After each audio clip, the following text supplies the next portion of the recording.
नमस्कार। आज हम बात करेंगे गीता के 15वें अध्याय के श्लोक क्रमांक 3, 4 एवं 5 के बारे में। न रूपमस्येह तथोपलभ्यते नान्तो न चादिर्न च संप्रतिष्ठा।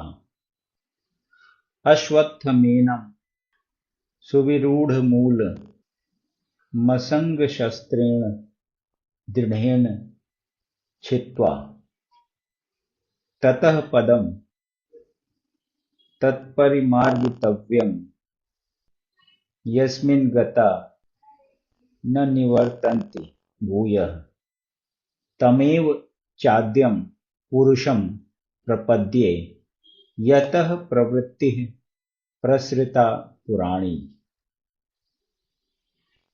इस वृक्ष के वास्तविक स्वरूप का अनुभव इस जगत में नहीं किया जा सकता।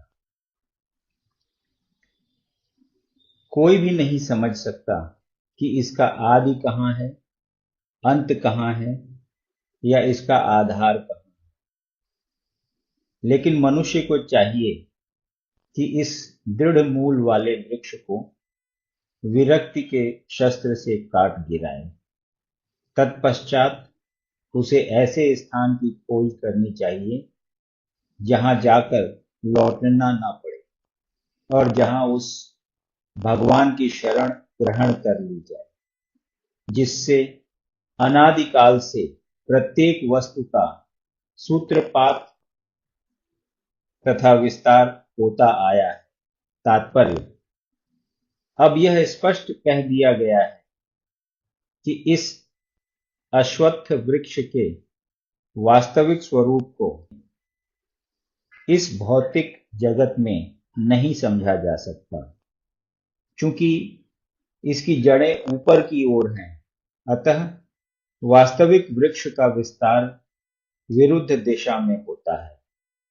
जब वृक्ष के भौतिक विस्तार में कोई फंस जाता है तो उसे न तो यह पता चल पाता है कि यह कितनी दूरी तक फैला है और न वह इस वृक्ष के शुभारंभ को ही देख पाता है। फिर भी मनुष्य को कारण की खोज करनी ही होती है। मैं अमुक पिता का पुत्र हूं, जो अमुक पिता का पुत्र है आदि। इस प्रकार अनुसंधान करने से मनुष्य को ब्रह्मा प्राप्त होते हैं, जिन्हें गर्भोदकशायी विष्णु ने उत्पन्न किया।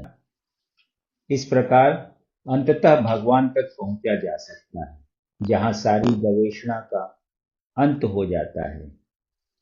मनुष्य को इस वृक्ष के उद्गम परमेश्वर की खोज ऐसे व्यक्तियों की संगति द्वारा करनी होती है जिन्हें उस परमेश्वर का ज्ञान प्राप्त है।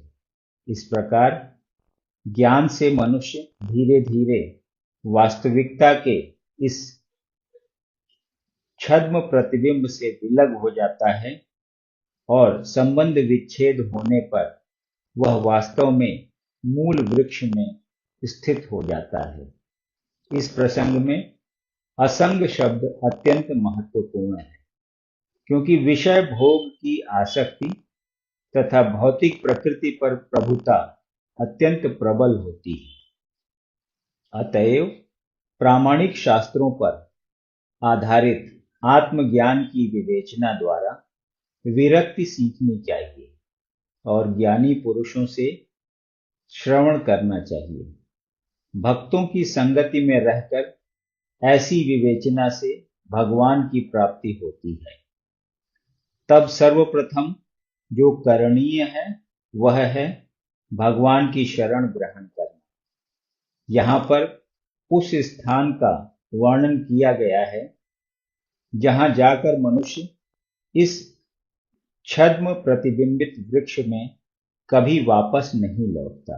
भगवान कृष्ण वह आदि मूल हैं जहां से प्रत्येक वस्तु निकली है। उस भगवान का अनुग्रह प्राप्त करने के लिए केवल उनकी शरण ग्रहण करनी चाहिए। जो श्रवण, कीर्तन आदि द्वारा भक्ति करने के फलस्वरूप प्राप्त होती है। वे ही भौतिक जगत के विस्तार के कारण हैं। इसकी व्याख्या पहले ही स्वयं भगवान ने की है। अहम सर्वस्य प्रभवः, मैं प्रत्येक वस्तु का उद्गम हूं। अतएव इस भौतिक जीवन रूपी प्रबल अश्वत्थ के वृक्ष के बंधन से छूटने के लिए कृष्ण की शरण ग्रहण की जानी चाहिए। कृष्ण की शरण ग्रहण करते ही मनुष्य स्वतः इस भौतिक विस्तार से विलग हो जाता है। निर्माण मोहा जित संग दोषा, अध्यात्म नित्या निवृत्त कामा, द्वंद्वैर विमुक्ता सुख दुख संज्ञैर गच्छन्त्य मूढ़ा, पदमव्ययम तत्, जो झूठी प्रतिष्ठा, मोह तथा कुसंगति से मुक्त हैं, जो शाश्वत तत्व को समझते हैं, जिन्होंने भौतिक काम को नष्ट कर दिया है, जो सुख तथा दुख के द्वंद्व से मुक्त हैं और जो मोह रहित होकर परम पुरुष के शरणागत होना जानते हैं, वे उस शाश्वत राज्य को प्राप्त होते हैं। तात्पर्य, यहाँ पर शरणागति का अत्यंत सुंदर वर्णन हुआ है। इसके लिए जिस प्रथम योग्यता की आवश्यकता है वह है मिथ्या अहंकार से मोहित न हो। चूंकि बद्ध जीव अपने को प्रकृति का स्वामी मानकर गर्वित रहता है, अतएव उसके लिए भगवान की शरण में जाना कठिन होता है। उसे वास्तविक ज्ञान के अनुशीलन द्वारा यह जानना चाहिए कि वह प्रकृति का स्वामी नहीं है, उसका स्वामी तो परमेश्वर है। जब मनुष्य अहंकार से उत्पन्न मोह से मुक्त हो जाता है, तभी शरणागति की प्रक्रिया प्रारंभ हो सकती है। जो व्यक्ति इस संसार में सदैव सम्मान की आशा रखता है, उसके लिए भगवान के शरणागत होना कठिन है। अहंकार तो मोह के कारण होता है, क्योंकि यद्यपि मनुष्य यहाँ आता है, कुछ काल तक रहता है और फिर चला जाता है, तो भी मूर्खतावश यह समझ बैठता है कि वही इस संसार का स्वामी है। इस तरह वह सारी परिस्थिति को जटिल बना देता है और सदैव कष्ट उठाता रहता है। सारा संसार इसी भ्रांत धारणा के अंतर्गत आगे बढ़ता है। लोग सोचते हैं कि यह भूमि या पृथ्वी मानव समाज की है और उन्होंने भूमि का विभाजन इस मिथ्या धारणा से कर रखा है कि वे इसके स्वामी हैं। मनुष्य को इस भ्रम से मुक्त होना चाहिए कि मानव समाज ही इस जगत का स्वामी है। जब मनुष्य इस प्रकार की भ्रांत धारणा से मुक्त हो जाता है, तो वह पारिवारिक, सामाजिक तथा राष्ट्रीय स्नेह से उत्पन्न कुसंगतियों से मुक्त हो जाता है। ये त्रुटिपूर्ण कुसंगतियां ही उसे इस संसार से बांधने वाली है। इस अवस्था के बाद उसे आध्यात्मिक ज्ञान विकसित करना होता है।